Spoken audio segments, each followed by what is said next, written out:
enough that anybody can do it. So that's what I've done here. So first things first, step one, if you want to do this, is you have to understand that your IP has value. That is by far the and have similar results, but I actually hope you have better results than me. So without further ado, let's get into it.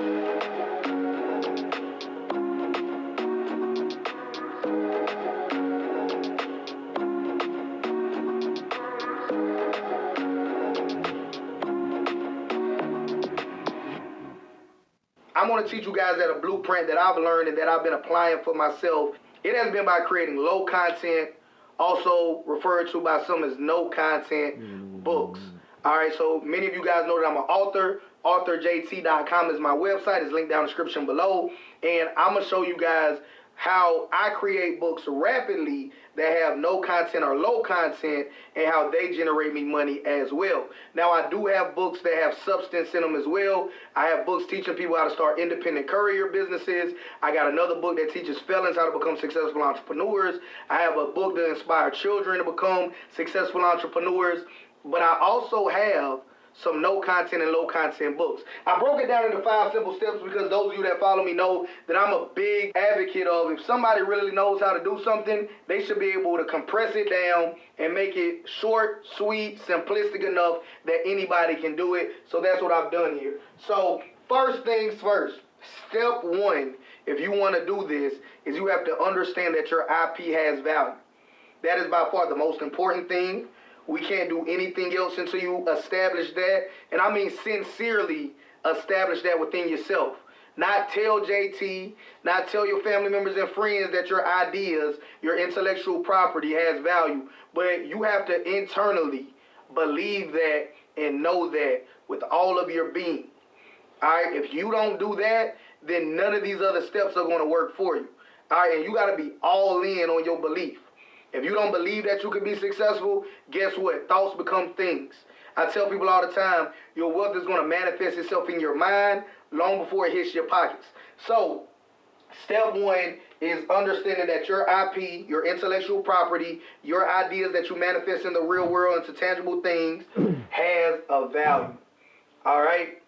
Second thing, develop an outline of the type of low content or no content books that you want to provide. So some examples of that are journals, notebooks, planners, calendars, puzzle books, coloring books, workbooks. Hey, that might sound overwhelming. You don't have to do all of those, right?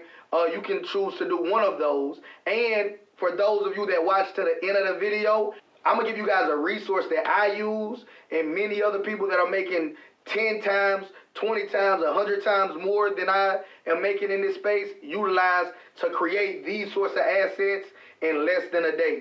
But let me give you guys some visual. We all know or have seen basic notebook, right?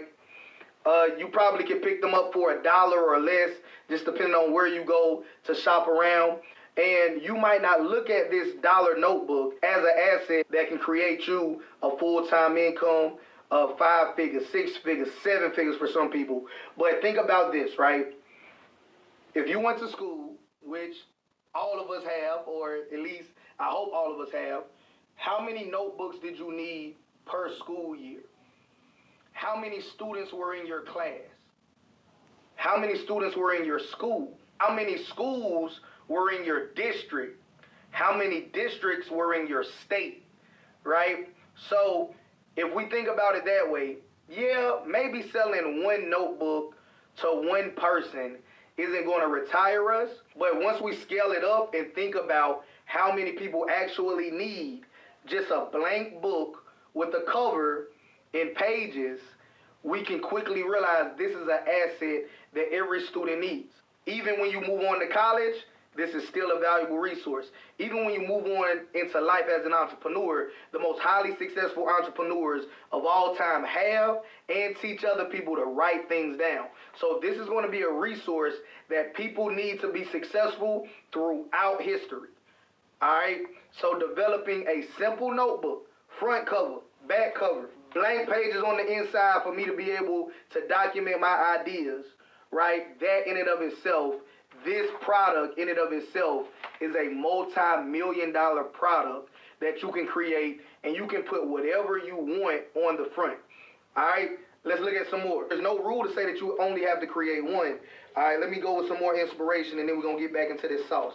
So this is the story of my life. These last two books are closely related. All right, so it just gives you a prompt to journal down different aspects of your life. You can leave this to your kids, right? It says, what non-academic lesson did you learn in your late teens and early 20s that has stuck with you? So that's just a writing prompt at the top of every page, and then you allow the reader to fill it in. All right, randomly picking another page. What role did books play in your childhood, right? So you can just create writing prompts and then give people space to share their own ideas. Lots of times people like me that come from low-income environments, we feel like, hey, we don't read a lot of books. Why? I'm so glad that you asked. Our association with books is like this.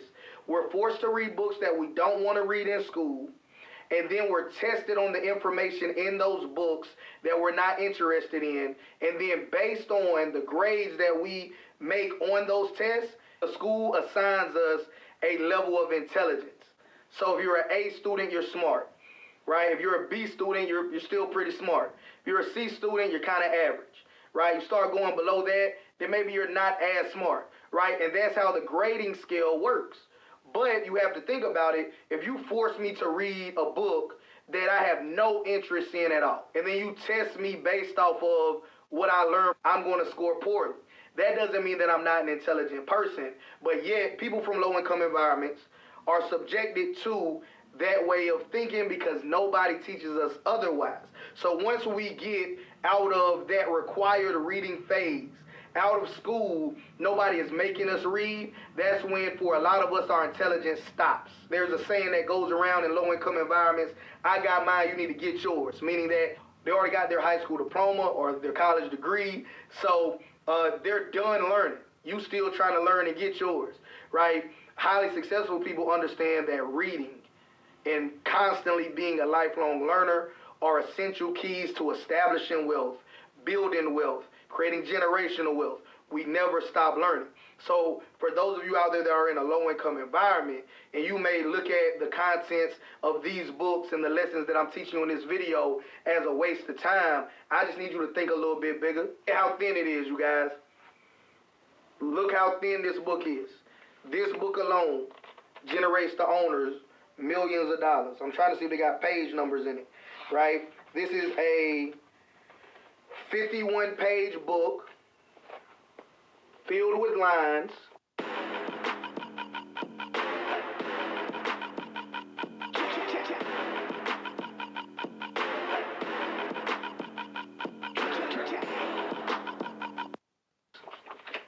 Very thin, paperback, right? That generates their owner millions of dollars each and every year. You can make these sorts of books about any genre. Have you ever heard of Tony Robbins? Right? One of his programs that I participate in, that's when for a lot of us our